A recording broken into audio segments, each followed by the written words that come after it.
ಇವತ್ತು ಚಿಕ್ಕಬಳ್ಳಾಪುರದಲ್ಲಿ ದೊಡ್ಡ ಹೈಡ್ರಾಮಾನೇ ನಡೆದು ಹೋಯಿತು. ಕೆಂಪೇಗೌಡ ಜಯಂತಿ ಕಾರ್ಯಕ್ರಮದ ಸಂದರ್ಭದಲ್ಲಿ ಕಾರ್ಯಕ್ರಮ ನಡೀತಾ ಇದ್ದಂತ ಕನ್ನಡ ಭವನದ ಒಳಗೆ ಇವತ್ತು ಕುಮಾರಸ್ವಾಮಿ ಹಾಗೆ ಸುಧಾಕರ್ ಅವರ ಕೆಲ ಬೆಂಬಲಿಗರು ನುಗ್ಗು ಬಿಡ್ತಾರೆ. ಕಾರಣ ಅಂತಂದ್ರೆ ವೇದಿಕೆ ಮೇಲಿದ್ದ ಶಾಸಕ ಪ್ರದೀಪ್ ಈಶ್ವರ್ ಅವರನ್ನ ಕಾರ್ಯಕ್ರಮಕ್ಕೆ ಯಾರು ಆಹ್ವಾನ ಕೊಟ್ಟಿದ್ದು, ಅವರನ್ನ ವೇದಿಕೆಯಿಂದ ಕೆಳಗಿಳಿಸಬೇಕು ಅಂದ್ಕೊಂಡು ದೊಡ್ಡ ಗಲಾಟೆ ನಡೀತು.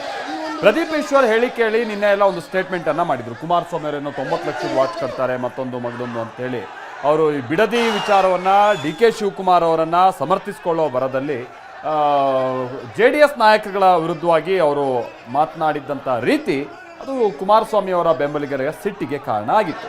ಈ ಕಾರಣಕ್ಕಾಗಿಯೇ ಇವತ್ತು ಕಾರ್ಯಕ್ರಮದಲ್ಲಿ ಅವರು ಇದ್ದಂಥದ್ದನ್ನು ಕಂಡು ಬಹಳ ಸಿಟ್ಟಿಗೆದ್ದಿದ್ರು.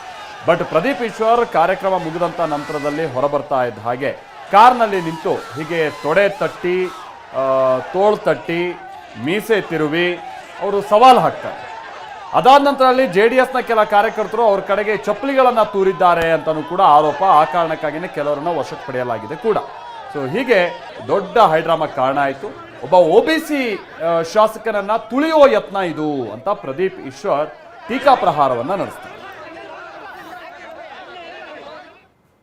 ಕುಮಾರಣ್ಣ, ನೀನೊಬ್ಬ OBC ಹುಡುಗನ್ ಟಾರ್ಗೆಟ್ ಮಾಡಿ ಇವತ್ತು ಸ್ಟೇಟ್ ಇಂದ JDS ಕಾರ್ಯಕರ್ತರು ಬಂದಿದ್ದಾರೆ.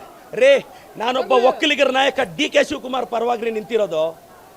ಇವ್ರಿಗೆ ಒಕ್ಕಲಿಗರು ಬೆಳಿಬಾರ್ದು, ಬೇರೆಯವನು ಬೆಳಿಬಾರ್ದು. ಕುಮಾರಣ್ಣ ಖಬರ್ದಾರ್, ನಿನ್ ಚೇಲಗಳಿಗೆಲ್ಲ ಎದುರೋನಲ್ಲ ನಾನು. ತಾಕತ್ತಿದ್ರೆ ಬಾ, ರವಿಕುಮಾರ್ ಕೈಲಿ ಚಾಲೆಂಜ್ ಮಾಡಿಸೋದಲ್ಲ.